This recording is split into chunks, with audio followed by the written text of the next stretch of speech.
과거 뉴스 속 오늘엔 어떤 일들이 있었을까요? 영상으로 떠나는 라떼뉴스 여행. 영상실로 오늘 안녕하세요. 아나운서 조진영. 아나운서 조혜진입니다.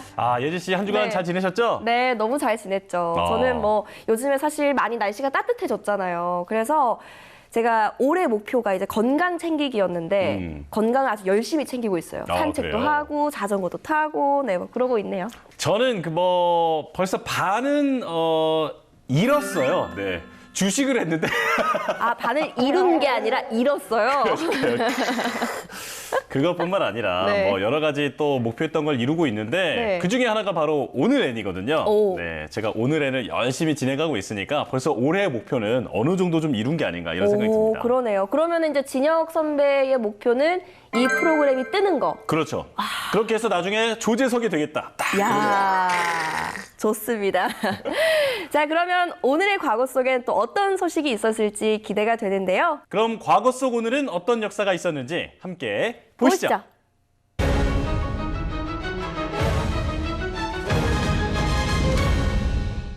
Unser Vaterland, die Bewegung, die beides einmal retten muss. 1945년 4월 30일 제2차 세계대전을 일으킨 아돌프 히틀러가 베를린이 연합군에 함락되기 직전 스스로 목숨을 끊었습니다. 1945년 4월 24일 베를린은 노도처럼 밀려든 소련군에 의해 완전 포위됐는데요. 괴링 원수를 포함한 90만 명의 독일군이 포로가 되어 당시 독일 패망은 운명처럼 다가왔습니다.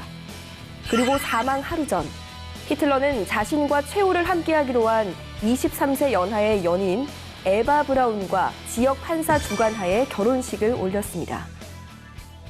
야, 이 분위기를 보니까 그 장례식에 가까운 결혼식이 아니었을까? 네, 맞아요.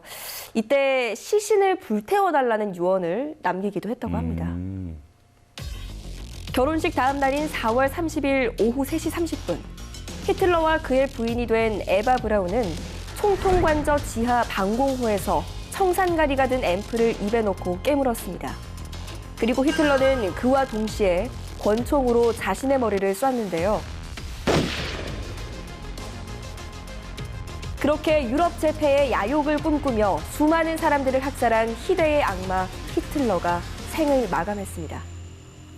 그럼 이번에는 1897년으로 떠나보겠습니다. 21세기 현대인들의 일상에 큰 도움이 되고 있는 전자기술. 1897년 4월 30일 전자의 발견이 세상에 처음 알려졌습니다.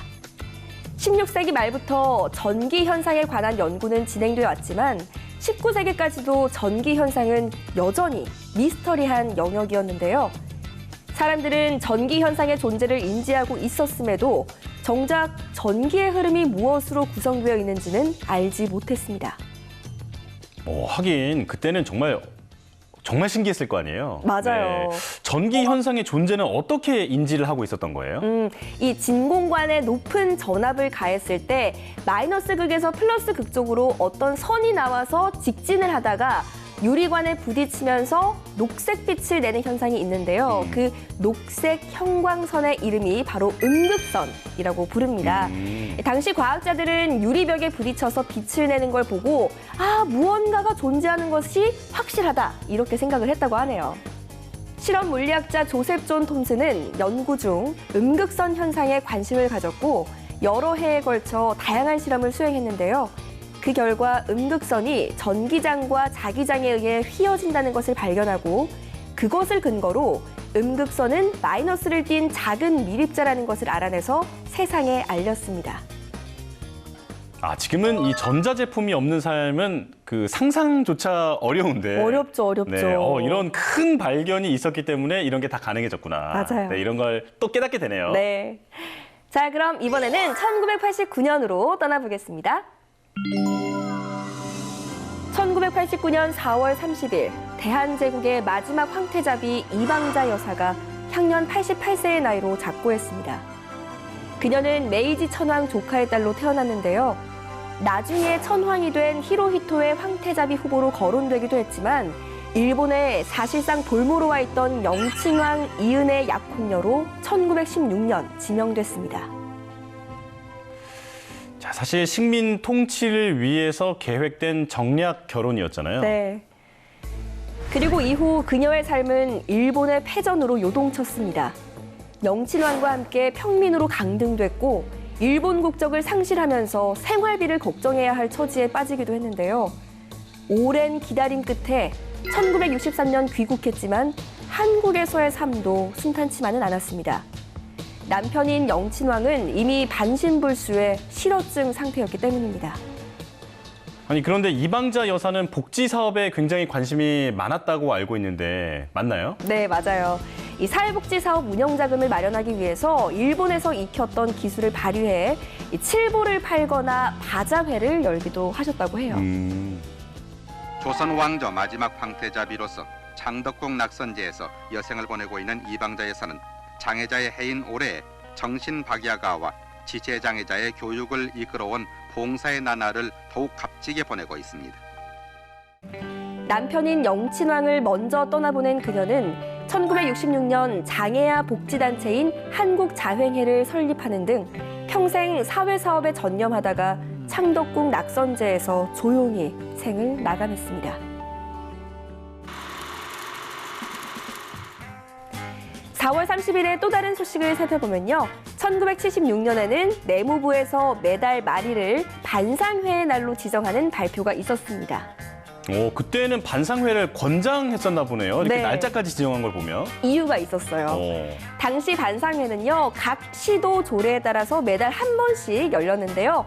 정부가 말일을 반상회 날로 지정했던 건 새마을 날이 매월 1일이었기 때문에 하루 전날 새마을 운동 관련 행정 지시사항을 효율적으로 전파하기 위함이었다고 합니다.